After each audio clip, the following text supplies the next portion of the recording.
Since we're talking about health and fitness, here's a question for you. Why do you work out? Only to lose weight or for overall good health? Is it healthy to be obsessed with weight loss? And should you talk to your kids about weight at all? I got candid with fitness expert Sumaya Dalmia. Listen in to her advice.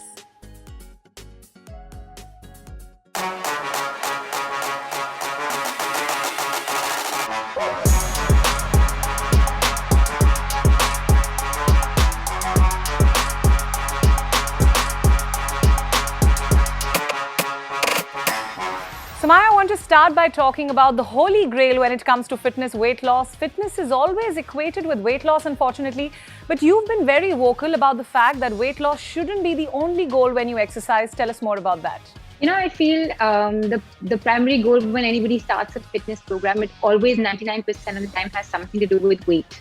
And I think, as we're growing older, yes, of course, everybody likes to look good, but there are many other parameters to health and fitness and not just weight. So, of course, you as a woman, you need to build your muscle strength. As a man, you need to make sure your posture is good. You need to be flexible. So there's so many components of fitness that actually make a healthy, efficient body other than just weight. So for me, if you're following a correct nutrition plan, if you're eating 80% of the time really well, if you're exercising 3 to 4 hours a week, eventually the weight loss will just be a byproduct. And I've also noticed a lot of times people end up losing weight when they actually stop thinking about it.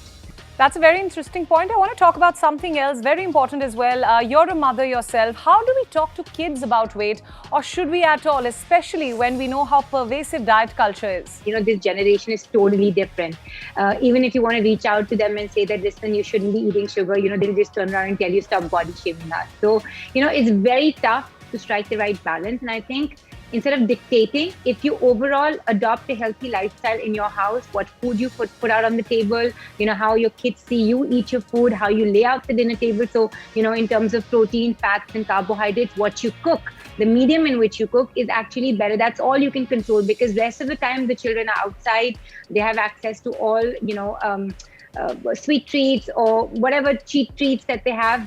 Unfortunately, carbs are always treated as the enemy, but now awareness is rising about eating all food groups for a sustainable way of life. How can we stop demonizing carbs? A well-balanced diet should have all the food groups, but the component of vegetables, which includes your fiber, your protein, fats, needs to be a reasonably large chunk.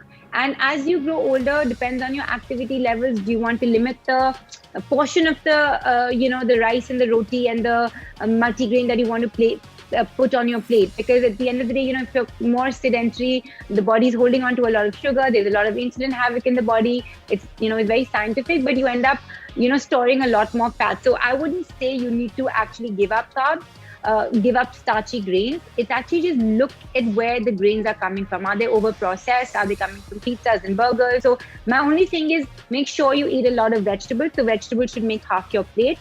The rest, 1/4 should be protein. It could be, non-vegetarian sources are the best sources of protein. But having said that, vegetarians also have good sources of protein. And that little bit left should be a fat. So it could be the medium ghee that your food is cooked in, or olive oil, or avocado oil, or mustard oil. And that little bit that's left at the bottom, that's your grain. So Indians, if you notice now that I've tried to visualize this plate for you, Indians actually eat the reverse. They have all their starches covering half the plate. Then they have the vegetables on the other half, and the protein quantity is like the least. So you just need to rework it. This is going to be an interesting one. One fitness myth that you'd like to bust today, the most common misconception about working out. That working out only makes you lose weight. So working out is not your excuse to eat unhealthy, not at all.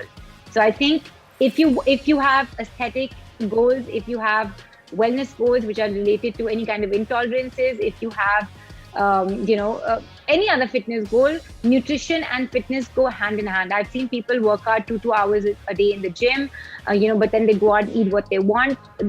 You'll obviously become stronger in the gym, but the aesthetic changes that you're looking for, you'll never see that. So I say that 90% you are what you eat, and that radiates through not just with balancing of your weight, but your skin, your hair, just overall the energy in your body. Sumaya, just a final question here. You're a strong advocate of lifting weights. Women often think they become too bulky or big if they lift. Why should we try out strength training? Firstly, women don't have the male hormones as in excess like testosterone that men have.